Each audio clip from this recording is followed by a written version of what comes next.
Hello and welcome to our event today, and a particular welcome to our speaker today, Mary C. Daly. As you know, and let me do the formal introduction and list of her bio. As president of the San Francisco Fed, Ms. Daly serves the 12th Federal Reserve District in setting monetary policy. Prior to her current role, she was the executive vice president and director of research at the San Francisco Fed, which she joined in 1996. Ms. Daly has served as an advisor to the Congressional Budget Office, the Social Security Administration, the Institute of Medicine, and the Library of Congress. She's also been a visiting professor at Cornell University and the University of California, Davis. Today, we're going to talk about central banking and particularly the balance sheet element of it. Which we will then have our usual question and answer session. Most of the audience is online. Those people online are also welcome to put questions. I'll pick them up here and we can put them to the president. This address is on the record, as will the Q&A. So without further ado, thanks again for joining us, and we look forward to your presentation. Well, thank you very much.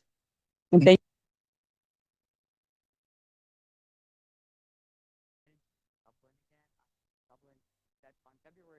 in February of 2020. And all of the conversation, of course, was how bad will the virus be, and will it turn into something very worrisome? A month later, we all knew the answer to that question, and central banks and governments across the globe responded robustly to ensure that the crisis of health didn't turn into a larger and longer crisis of economies. Now, luckily, those things are behind us now, but we have lessons that we've learned, in particular one that still stays with us and I think is important to highlight. And that lesson is that we live in an ever-changing and often quite surprising world. And nations and institutions and central banks have to respond by being agile and prepared, always thinking not about what just happened, but also what could happen and how would we be ready. So when I think of it from a central bank perspective, I think that we must adapt and change to meet our goals in good times and bad. Not just thinking about the good times, not simply thinking about the bad times, but to be able to meet our mandates, whatever your mandates are, whatever your jurisdiction is, in both good times and bad. And that means modernizing our tools and our operating frameworks, how we approach our monetary policy to achieve those goals, no matter how the world evolves. Now, I will submit that over the past 2 decades, central banks have done just this, using their balance sheets, among other tools, forward guidance is another tool, to support the economy during both the global financial crisis and the pandemic. And that work, the details of that work, have been largely successful. But it is only part of the job. Our other responsibility is to explain what we've done, where it has worked, where it hasn't, and how it will inform us for future actions. So today I'm going to talk about monetary policy implementation, how central banks operationalize their policies to support the economy, provide liquidity, and foster financial stability. The key message I'm going to give you is that no tool or tactic is perfect, no implementation framework foolproof. Each involves trade-offs, and all must evolve and change as the economy does. This is what decades of monetary theory have taught us and what modern central banking demands. In my mind, it's also what the public expects. It's what the public expects of all institutions. What's really interesting to me is that, I wondered if monetary policy implementation might be a topic that only central bankers wanted to discuss. But when I arrived Sunday to the UK, it was in the newspapers, and people were worried about these things. When I'm in the United States, people who don't really think about central bank details of financial intermediation ask me questions about it. I haven't been asked a direct question here about it yet, but I'm sure that today will be an exception. We'll continue that trend, rather. So before I go farther, let me just say that I need to remind you that these views are my own. They actually do not reflect anyone else on the FOMC, in the Federal Reserve. And since I'm speaking about central banking, I'll just extend that to central banking more generally, which I think the governor will appreciate here. So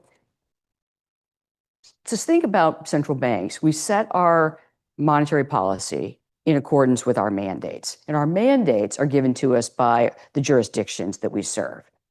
And then we implement these policies based on a set of principles: interest rate control, liquidity provision, and supporting financial stability. And those principles might differ a little bit from jurisdiction to jurisdiction, but largely those are the things that define how we would go about implementing it.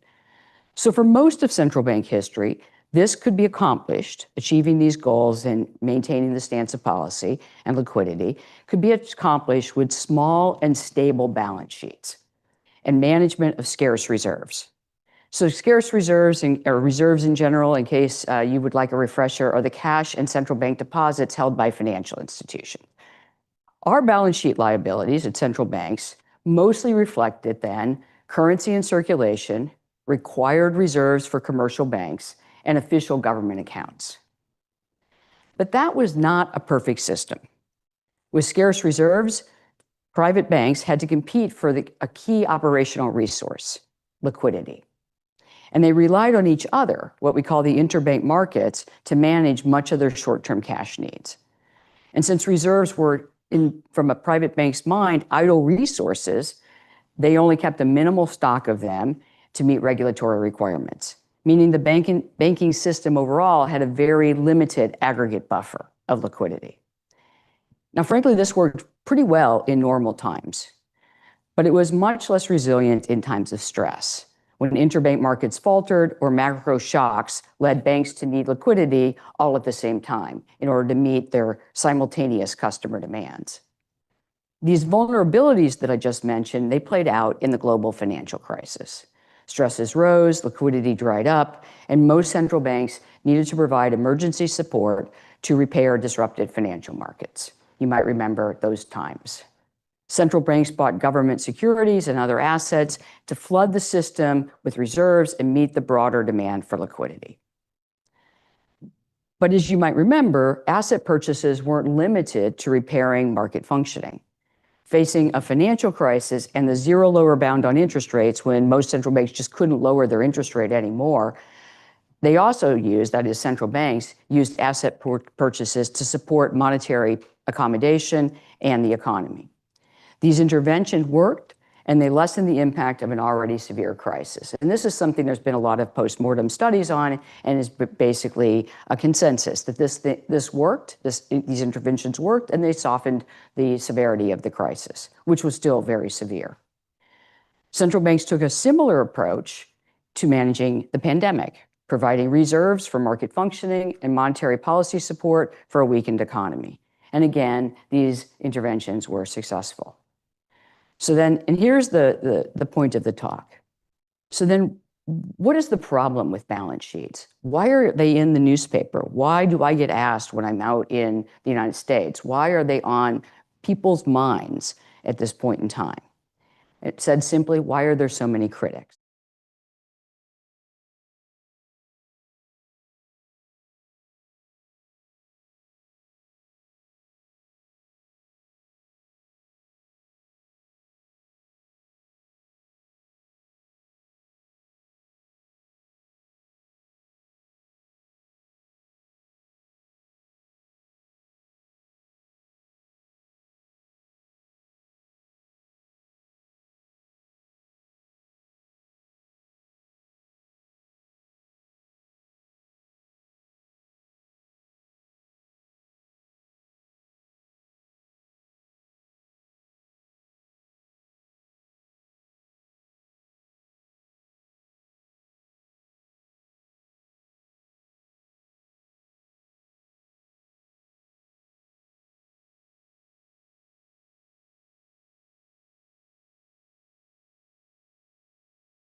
System and United States, respectively. So the blue line, the green line, and the yellow line.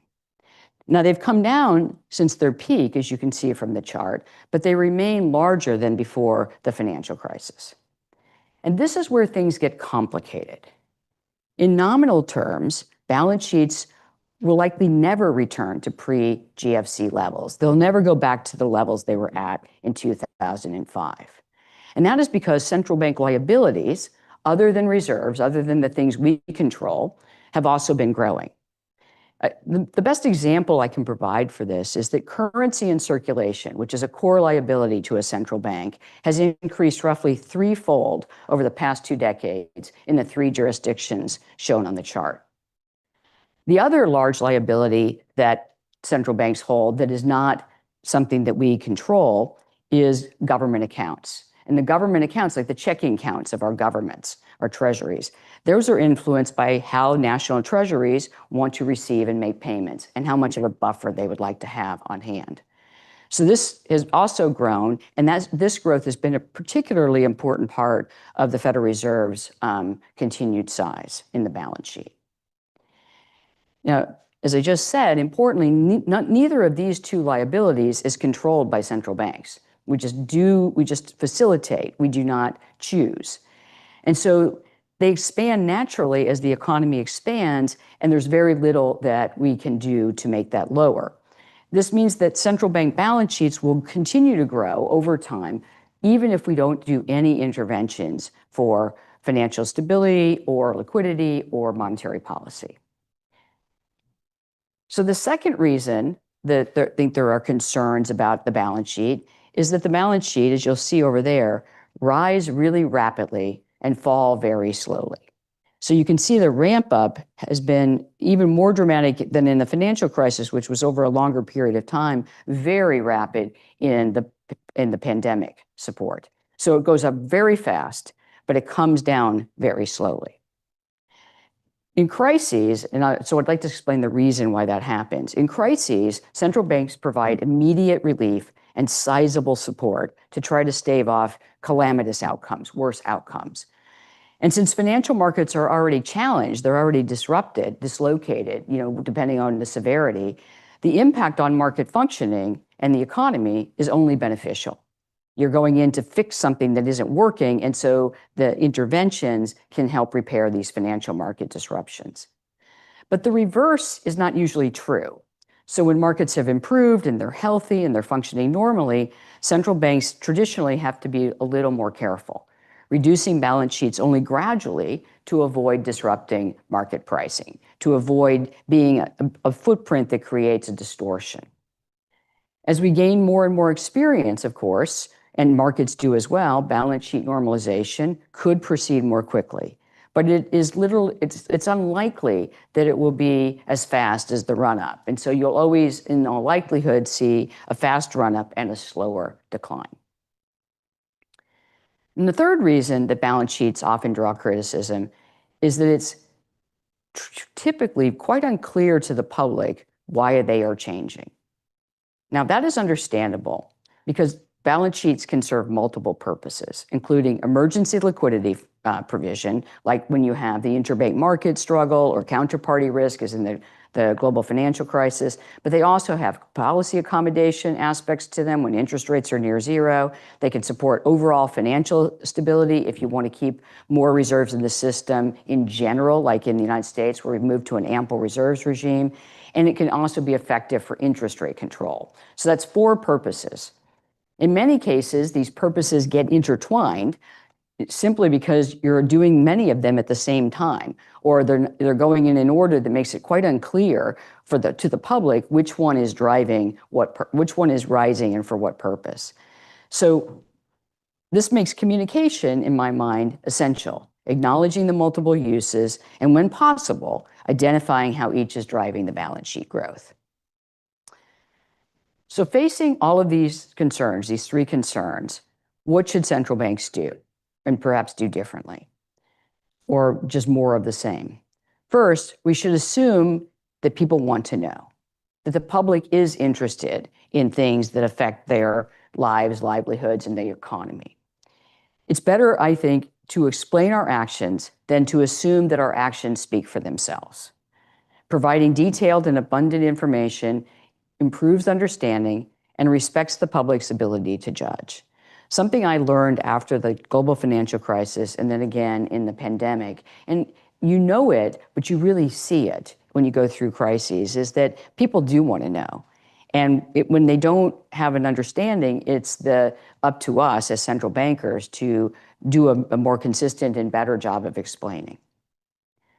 So the second thing that I think is important for us to do is to show our work. And that includes explaining again how we balanced the costs and benefits of competing actions and why we settled on the decisions we made. So it's one thing to do a textbook explanation of why things might work, but I think it's really also interesting for people and important for people to hear we considered this and didn't take it, and we considered that and took it, and here's why, here's the reasons. A key lesson, I think, especially over the last 30 years from central banking research, is that transparency of central banks improves accountability, which ultimately increases our credibility and improves our monetary policy transmission. Our policies work better when people know what we're doing and they trust that we have identified the right policy choice for the right moment. And then finally, we should be willing to change. Tools and tactics used in emergencies teach us a great deal, but they do not become a playbook for all events. And so we must distinguish what works in normal times from what works in times of crisis or constraint, and be clear about those lessons. I think what's really being asked of us in currently, at least in the United States, is if you've got a policy that works, would you use it all the time or just in special circumstances? And what would those special circumstances look like? And so I think the burden is on central banks to explain, when do you use these policies versus those policies, and how do you go forward with that? So ultimately, my bottom line message for today is that central banking has to rise to the public conversation, telling people what they need to know, revealing how we arrive at our decisions, the how being really important, and being willing to change when experience or the economy demands it. To me, this is what modern central banking means. It means coming out. Now, I'd say for 30 years, central banks have been doing this at greater and greater degrees, and different jurisdictions do it, differently and well. But I think modern central banking, as opposed to the central banking we might have read about early in our careers, is one that says policy is important and communication is as well. So thank you, and I look forward to our discussion.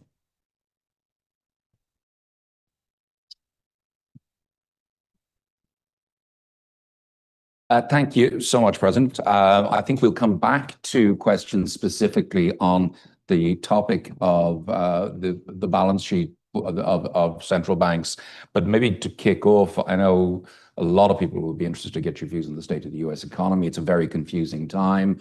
Tariffs, immigration policy changes affecting the labor market, and of course, the buzzword these days, AI, everyone's talking about.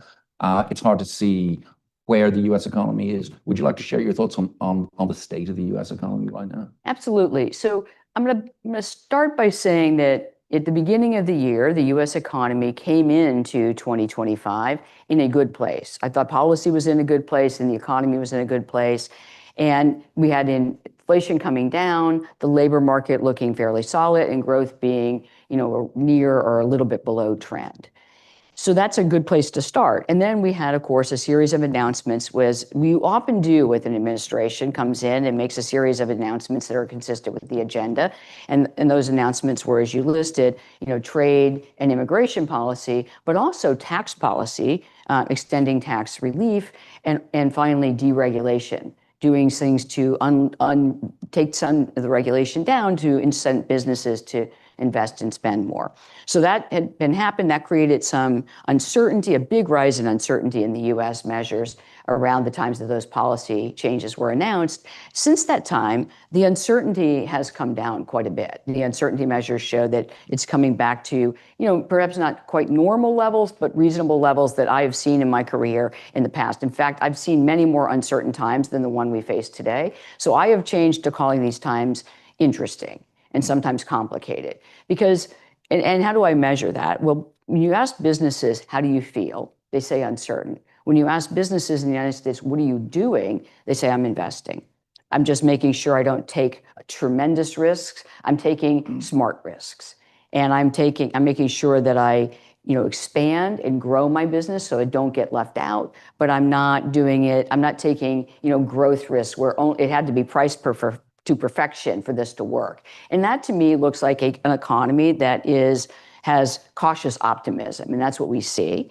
Of course, on the backdrop of that, the labor market has slowed quite a bit in the United States, and we still have inflation printing above our target. If you include goods prices, which would include direct effects of tariffs, inflation is closer to 3. If you take out tariffs, it's on its way down to 2, but it's still stubborn and it's coming back down. So, if you think about that, we still have work to do on keeping inflation moving down to our target of 2%, but we can't be so aggressive in doing that we end up injuring the labor market in an unnecessary fashion where we end up taking, inflation down, but we take jobs from people, and that ultimately is not the dual mandate that we have. We have a dual mandate, price stability, full employment, and so our policy decisions to take 50 basis points off the rate this year are really about balancing those two objectives and ensuring we can bring both to a place where we've met our goals.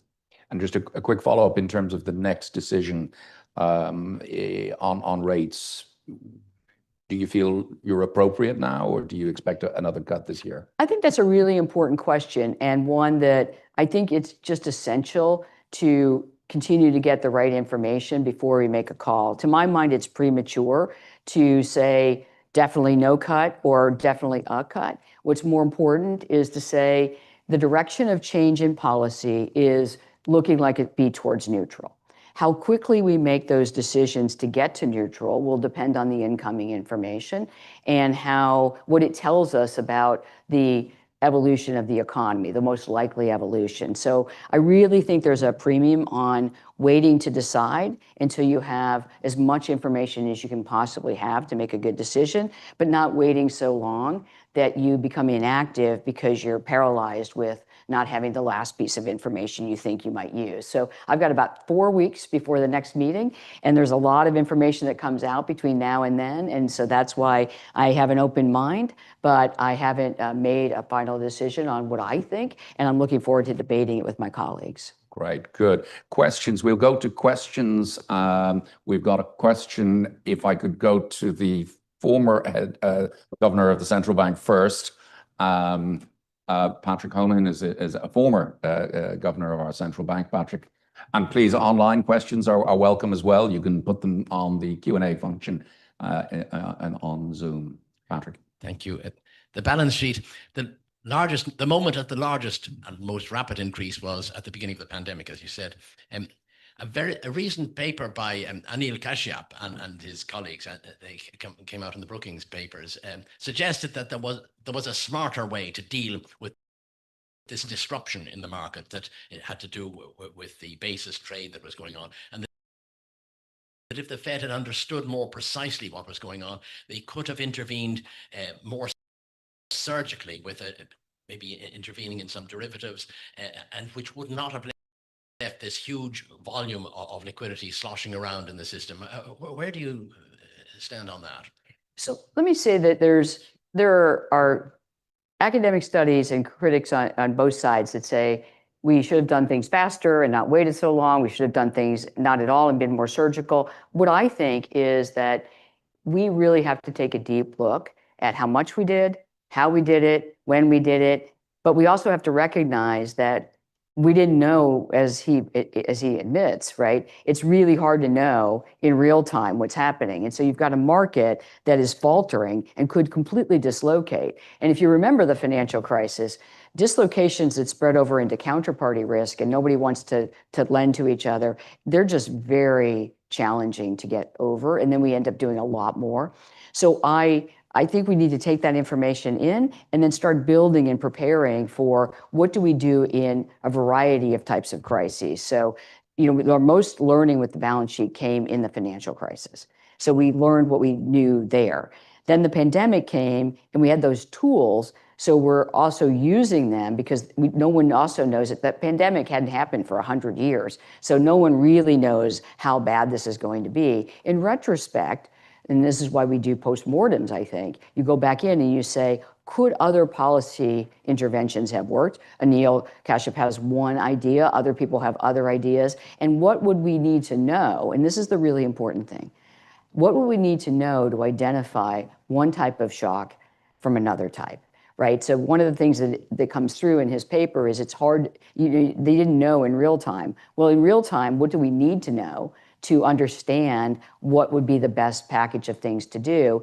And Insurer says that we don't have just a playbook. We pull it off the shelf and we say, okay, here we go. But we have a book of ideas and the tools that we've thought about to identify what type of shock or situation this is. The other thing, though, that's really true, and this has little to do with market functioning and more to do with the economy, is that a lot of the growth in the balance sheet comes from trying to support monetary policy at the zero lower bound. So it's not just liquidity. In fact, I think the Bank of England's intervention, just a few years ago, really kind of tells you that if it's just market functioning, you could go in, you can get out. But if you're talking about supporting monetary policy at the zero lower bound, which, here you might say, well, that we're never going to hit that again. But it is a risk we could achieve. It's just not probably the predominant risk it was prior to the pandemic. And so we do have to be prepared for ZLB risk, but I think it's also very important to distinguish, and this is the part that I tried to pull out in my remarks. We've got many reasons we would use the balance sheet, and distinguishing which ones are which will help us, because then we could ascertain, what part of this balance sheet run-up came from QE versus came from the market functioning intervention, and should we be more communicative about when market functioning is healed and we can pull out of that, and then more communicative that what's left is QE. And then, of course, you can debate, and I think this is a fair point, that maybe we let QE go on for a little bit longer than necessary. And there, I think, again, I'm just going to come back to the humility of the pandemic, that, many policymakers across the board, fiscal and monetary, and so this is not an excuse, it's just a reminder that many missed what the pandemic dynamic was going to look like, right? The pandemic dynamic, the forecast was huge hit to the economy, supply will come back faster than demand. The exact opposite occurred. Supply took almost 2 years to fully kind of repair, and demand came back right away. As soon as people were let out of lockdown, they started buying things, and even from their homes, they were buying things. So we had a lot of excess demand hitting a very constrained supply, and you know what happens, global inflation rose, and then you had the war in Ukraine, and it rose even more. So that's my answer, but the bottom line for your remark, I completely take, which is, we do have to have a more, I'd say, filled out set of ideas where you can make the policy response appropriate to the condition. President, if you'd included Japan on your chart there, it would have looked very different. I think Japan has started using its balance sheet, the Bank of Japan, earlier than other countries, and the scale of asset purchases is much, much higher. Are there any lessons from the Japanese experience? The Japanese experience still stands as a unique experience that I won't speak for other policymakers, central bank policymakers, but that was something that we took very seriously at the FOMC, that we don't want to become Japan, where it's very challenging to get inflation up. We were working extremely hard prior to the pandemic to just get inflation up to target. And it seems to people that's an absurd way to think about it now, that inflation is printing above target, and has been. But everyone looked to Japan, and you see the enormous interventions they have to do just to try to get their economy moving on and getting inflation back up to target. So I think that's what's the lesson from Japan, is that if you let things go too far, they're very hard to change. And we learned that lesson on the high side of inflation in the United States in the 70s, right? You have the inflation expectations rose, inflation rises, and you have to have the Volcker disinflation, which was very harsh, to get inflation back down to target, and to keep the economy, sort of get inflation in the back of people's minds. On the other side of it, Japan had inflation that's too low and has a very challenging time getting it back up. And so that's why their balance sheet is much larger. They've had all types of interventions and frameworks and tools, and they're changed recently again to just ensure that they can get their economy stabilized on that dynamic. And if you're wondering why deflation matters, which I'm sure many of you are not. But if you always think that tomorrow it'll be cheaper, you don't buy things, and your investments and livelihood start to go the other way. So it's challenging on both sides, which is why most central banks have an inflation target of around 1.5 to 2.5, et cetera. I once asked a Japanese central banker how they would bring the balance sheet down, and there was just a silence, Japanese way of, don't ask that question. Just if you could wait for the mics so people online can. Even though you do have a booming voice, but the online people. Don't really need a mic, but it forces me to lower the volume. So maybe that's not a bad thing. But first of all, thank you for a fascinating presentation. I've been looking at AI a lot lately. And normally when you embrace a subject, I find you research it, you go into it and you become much more relaxed. But I must admit the alarm has grown the more I work at it, because I would be firmly convinced there is a bubble. And I just wanted to ask you about how a central bank prepares for such an eventuality, particularly in the United States where AI is contributing to growth in a big way. Data centers are at the core. And already we see that data centers could indeed be undermined by innovation. And we may not need the capacity they're actually building, because if there are local server type solutions, there's so many things that can, and the chips, which are hugely expensive, become redundant so quickly. So the whole thing, frankly, seems insane. Now, to me, to be honest, it's almost like the tulip bubble. Now, I admit that's a radical perspective, perhaps, and I'm well aware what the chairman of the Fed has said about that. But as I've reminded a lot of people, a lot of rich people went bust during the tulip bubble as well. So, I mean, that's perhaps no defense. I'm really curious if you have anything to say about, I don't realize you're in a difficult position to comment openly, but obviously central banks are going to have to deal with that. But thanks very much. I'm happy to comment. I think I ultimately think a lot about this. I mean, you wouldn't be surprised because I have the 9 states in the Western United States. A lot of the growth in those sectors is coming in the West. And so I remedy worry with activity, studying. And so I think, like you, I study a subject to try to understand it, but then I spend a lot of time with businesses understanding what they're doing. Are they using it? And that's been important because as you talk to businesses, not the people who create the large language models and the data centers, but the people who might use those things, what you're seeing is there's something there. So the question is, what's there? Is it a business as usual technology? Think the computer and the internet, where we get a temporary boom in productivity growth, but it goes back to 1.5%, which it usually is. Or are we going to get something transformational like electricity or the steam engine? And on that point, you can think of valuations as betting on electricity and the steam engine. And you can think of more ordinary technologies as being things we need just to continue to grow our economies, especially when labor forces are shrinking because of the aging of the population. So then the next level of inquiry is there any there? Is this a tulip bubble, or is this a production activity that might have financial investments that are really enthusiastic, and we'll have to wait and see what really plays out. I tend to lean on not a tulip bubble, but in fact, an activity where you're seeing real things. So let me offer you why I see real things. So we started something called the Emerging Tech Economic Research Network back in January of 2024 in the San Francisco Fed. When we started so it was about research, having researchers come, competing ideas. Think Darren Asamoglu, who thinks this is going to eat jobs for middle income people, and David Autor, who thinks this is going to be labor additive and really help reduce inequality. So we had competing speakers out talking about these things, but we also did CEO roundtables, and we used small, medium, and large companies in all the industries one can think of. Don't stay in tech, go outside of tech. And here's what we've learned. In the beginning, we were hearing that they were using AI because they didn't want their employees to have AI and them not understand it.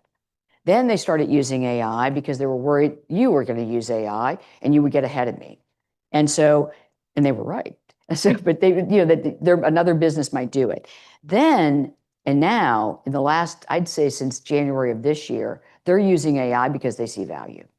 They see how it can take a labor force that's shrinking, and importantly, or expected to shrink. But importantly, they just came off a very frothy job market in the US where workers were hard to keep. You know, unemployment was low. Workers would start, you would train them, they'd move.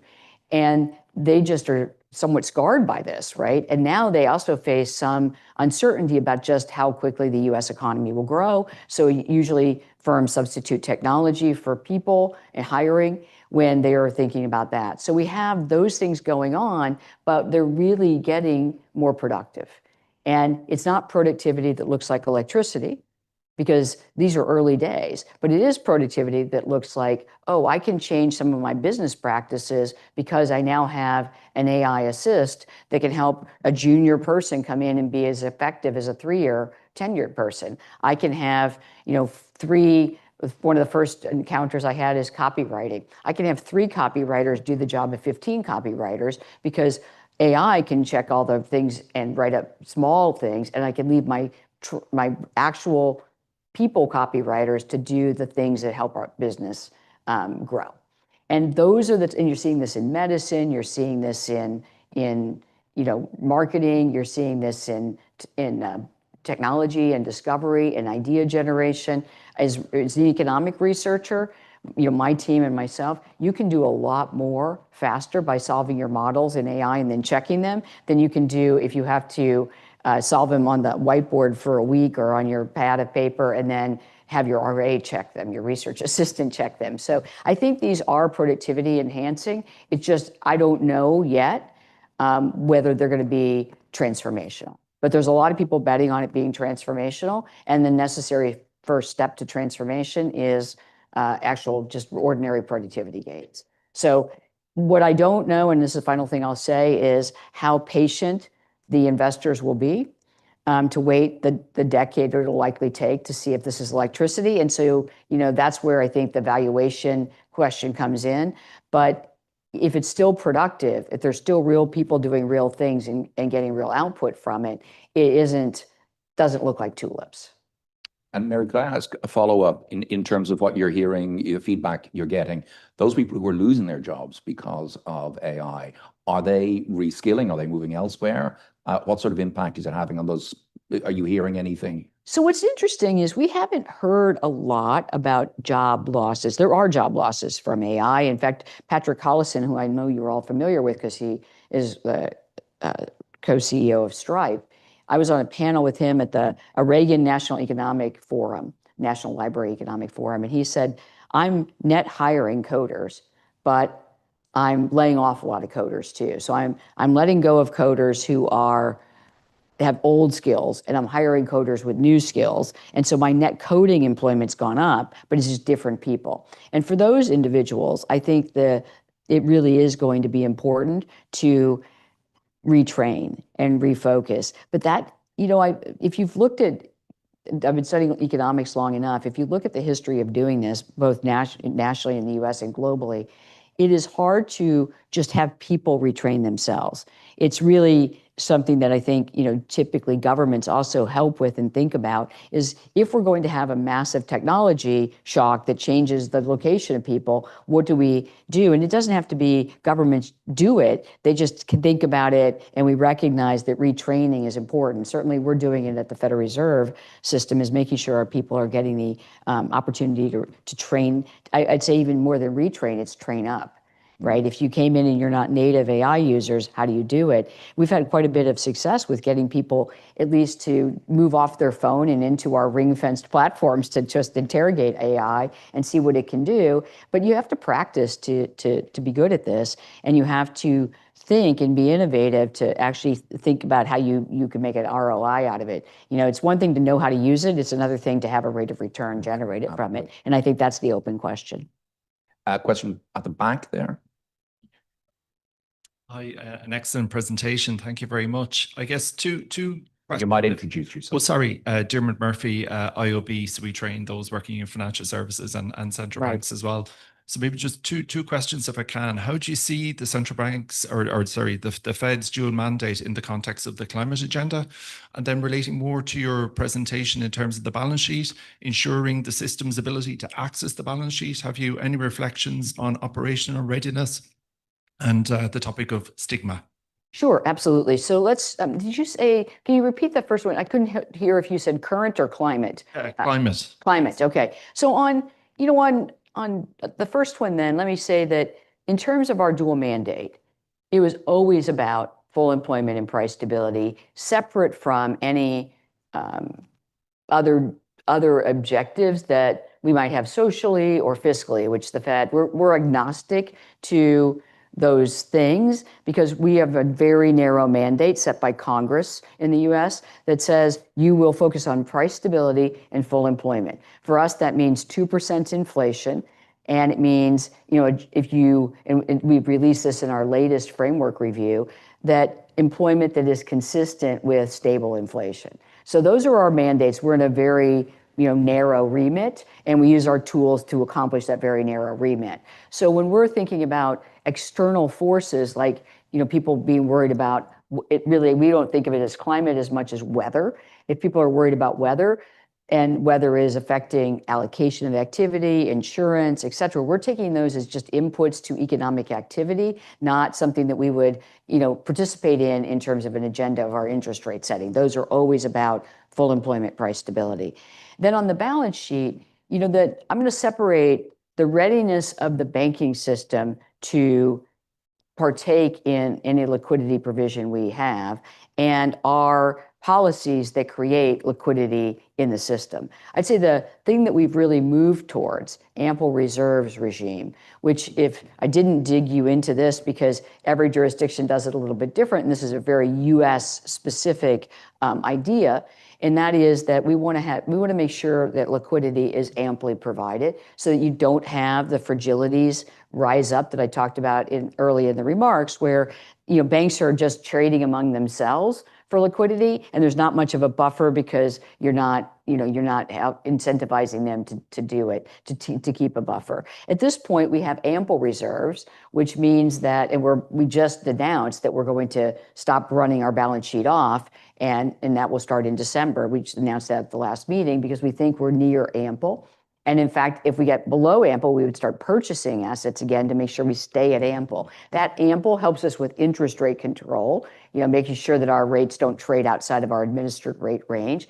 But it also it gives us a backstop or a buffer on liquidity. So you don't have institutions running and trying to catch liquidity. It's already provided. And we have a standing repo facility that allows them to use that as well. So I think at this point, the standing repo facility, to my mind, people will call it different things, is a second line of defense. I see the first line of defense as our judgment about what ample is. And so I think of it that way. So you can, anytime you have a penalty or a haircut on a rate, then it will be slightly less desirable. Is that stigma or is that just less desire? But we've chosen those things because we want to make sure we don't induce us to be the first line of defense. You still want markets to trade within themselves and create that stability from those interactions. As a follow-up, I'm just wondering, is there a correct size for the balance sheet? There is Asset not. as a percent, okay. There is not. And that's the thing that is so challenging when we have to explain to the public. And so we end up, so I would say this is similar, bear with me because it's not the same, but similar to when we get asked, what is the level of full employment? We don't have a specific level because it changes as the economy changes. In the changes that are going on to it, we don't control. So we say it's the level consistent with price stability, right? I'm not quoting the language exactly, but that's the concept. The same is true of the balance sheet. Ample reserves is a number of reserves that helps us with the rate control. And we know they're amply provided because they're available to financial institutions, but that it keeps our interest rate in the administered rate range, which of course is the central bank's like a first priority, right? Make sure that your tool of policy setting, the interest rate, stays in the range that you want it to, that you can execute on the stance you've selected.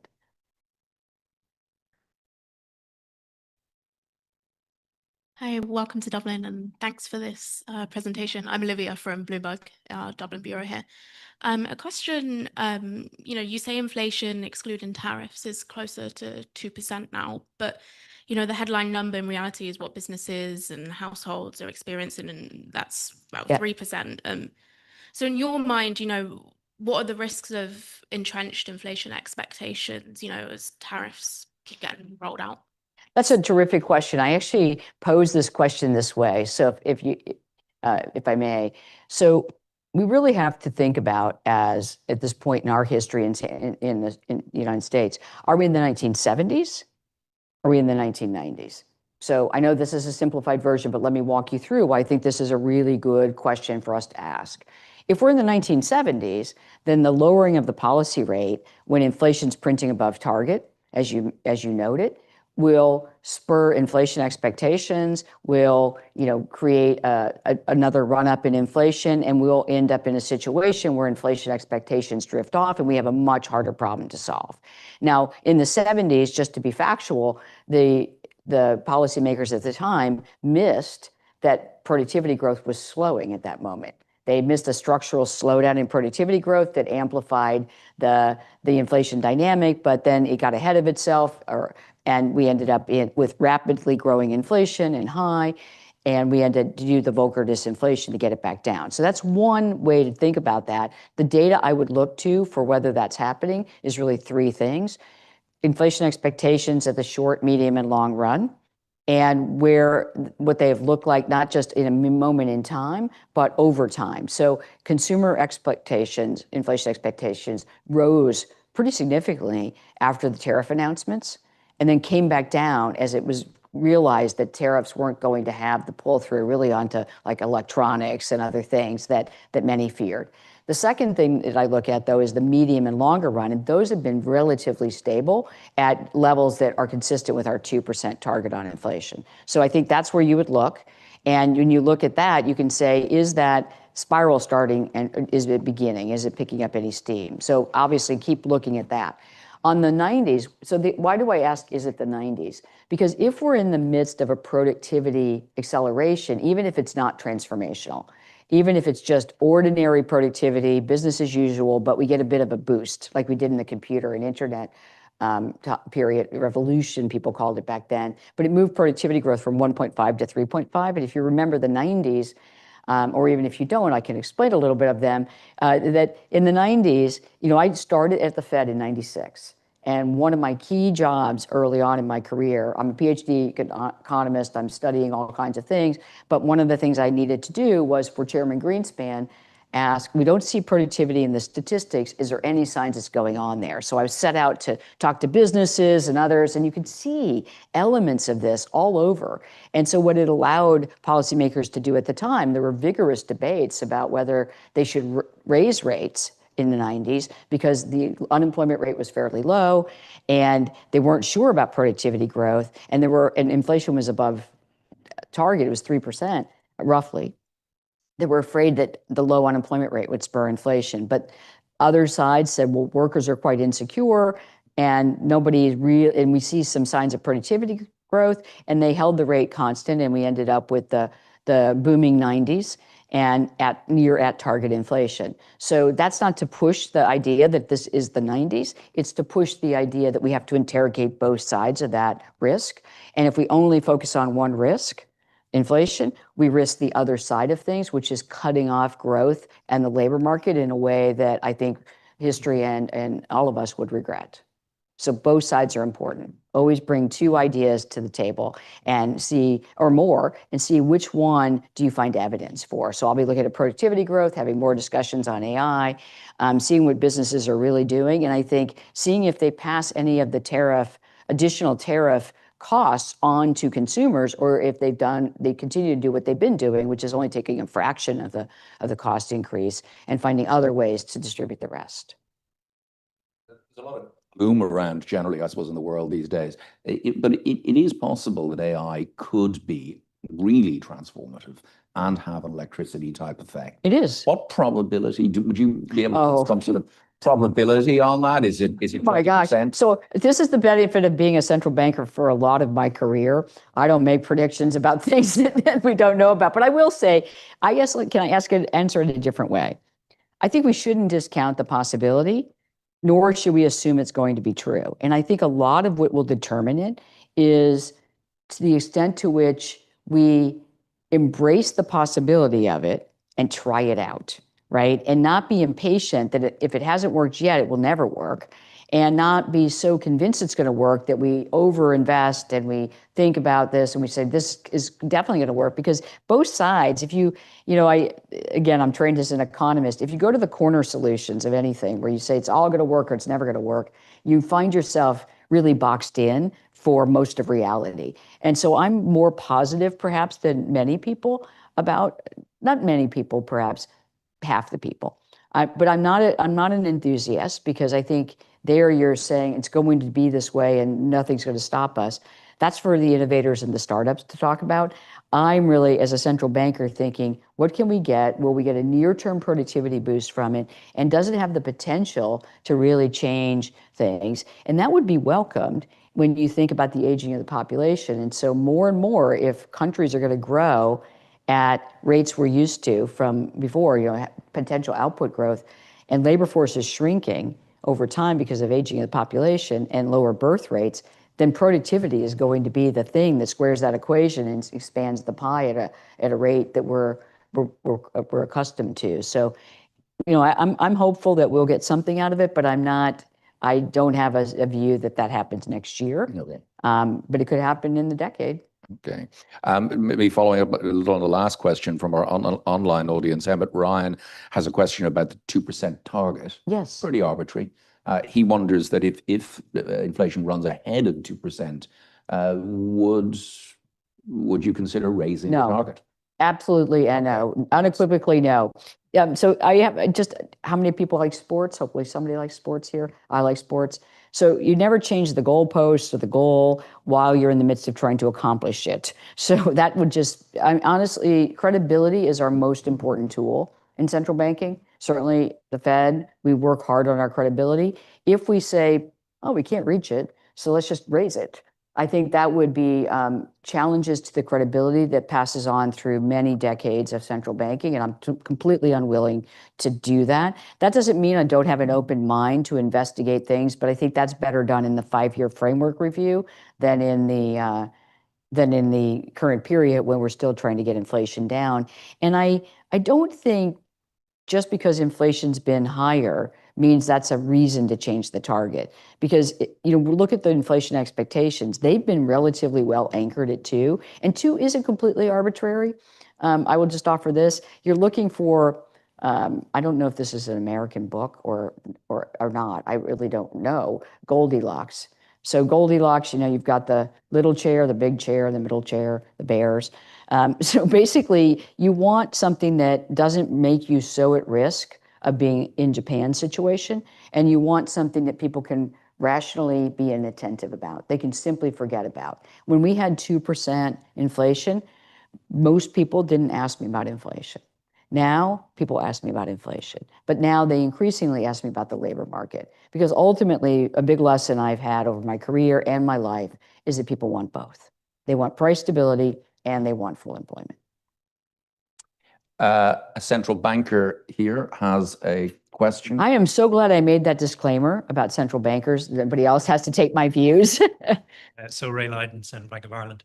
You talked a lot about AI tech labor market, but there's a segment of the labor market that isn't tech intensive, which is migration, predominantly.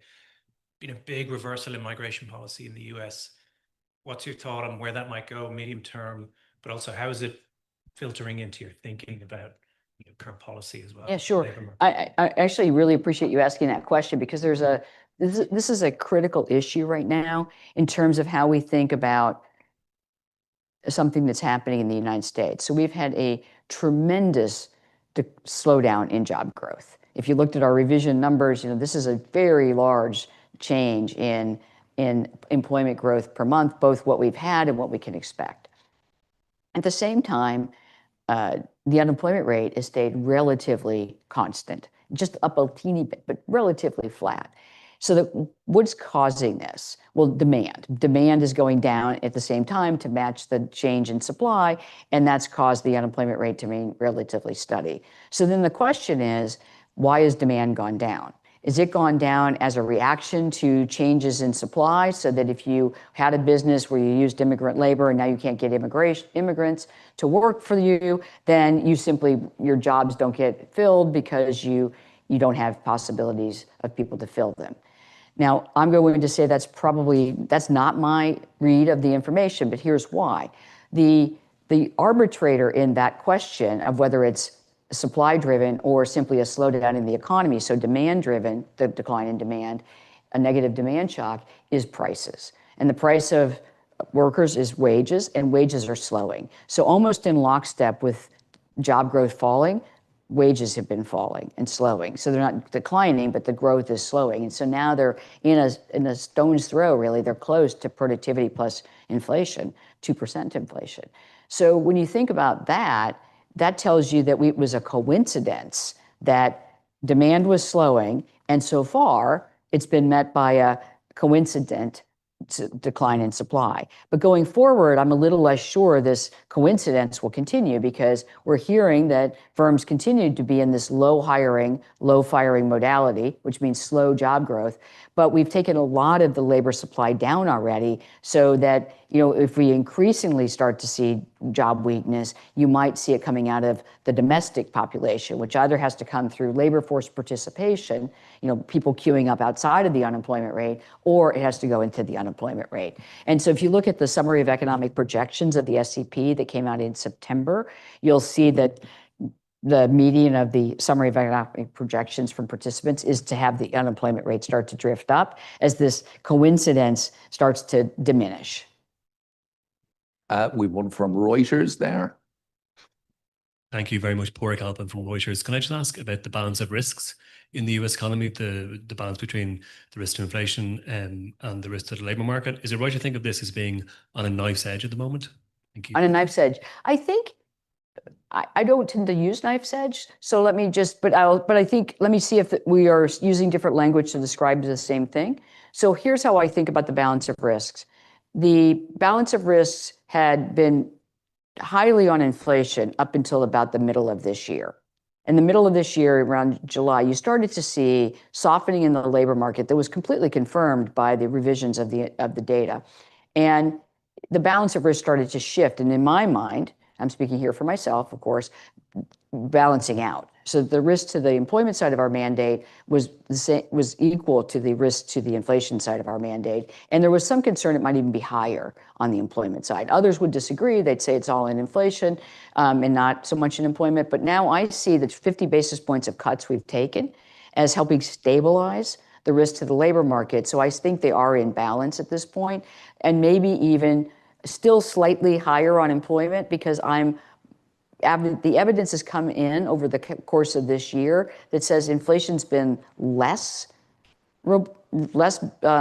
increased less than we had projected, and employment has deteriorated more than we had projected. So just that equation alone means that there's a little more concern that the labor demand will continue to slow. And if you think of tariffs as being a one-time price level change, then we have the tariffs go through, and then the inflation comes back. But I would be fine with balanced at this point, and the reason is that services inflation has not been declining at a steady clip. It's a very slow. Sometimes services ex housing aren't really going down from month to month, and you've even seen a modest acceleration in the last 3 months in that category. So I'd say that balances the risk of inflation, and we took the 50 basis points off, which gave the labor market more support, which is another reason I answered the first question by saying we need to collect more information before we make a decision about December, in my judgment, because we have two goals and both of them have risks attached to them. I don't weight the risks of a spiral of inflation high enough to think we're in the 70s, but we can't look away either, because it's still printing above target and we need to get it back down to 2. Good. A final question here, Elena, before we wrap up. Thank you. So I know the dollar is not your remit, but still a 7.5% drop, it does affect those balance of risk. So we've seen a major drop this year. Have you seen the effects of that in either, inflation or risk in a significant way that could affect policy? And how much more of a drop until it could be an inflationary worry for you? Well, let me just, for the good of the audience online and in the room, that the Fed has no role in dollar policy. That's the Treasury Secretary and the Treasury's responsibility. So I can't comment on dollar policy or even the dollar's fluctuations, other than to say this, that traditionally the dollar's movements up or down would affect the inflation pass through to our country from imports and make exports harder if the dollar's high, exports easier if the dollar's less valuable, and those things. But it is very hard, even in long histories of research, to pinpoint that in some real-time movements, right? It's much easier to take a decade of a dollar when it's high and say the pass-through has been this, and then the pass-through is completely dominated by other factors that are going on in the domestic economy, like policy changes, or like how tough the Fed is on interest rates, or other things going on. So I think it's not a risk you just totally move away, but it's not the predominant one that I'm thinking about now. I think outside of the US, dollar fluctuations are much more important than inside of the US, because there are always people who appreciate a stronger dollar and people who don't appreciate a stronger dollar, even in our country, because they're selling or they're buying, and that really matters for where you sit matters for how you feel on this particular issue. So that's why we leave it to the Treasury and to the fiscal side of the house, and we just make. I'll leave, since this is the last question, I'll leave with this. As central bankers, we work with the economy we have, and that is what we do. President Daly, thank you so much. I really would have loved to get your views on the European economy, on how the US. We've got many more qualified experts in the room on the European economy. But it's always great to get an outside perspective, because there's certainly a lot of gloom in Europe at the moment about the state of the economy. But despite that, I think we covered a huge amount of ground. Thank you so much for coming in and giving us the time and for answering all those questions as frankly as you did. So thank you so much. My complete pleasure. Thank you.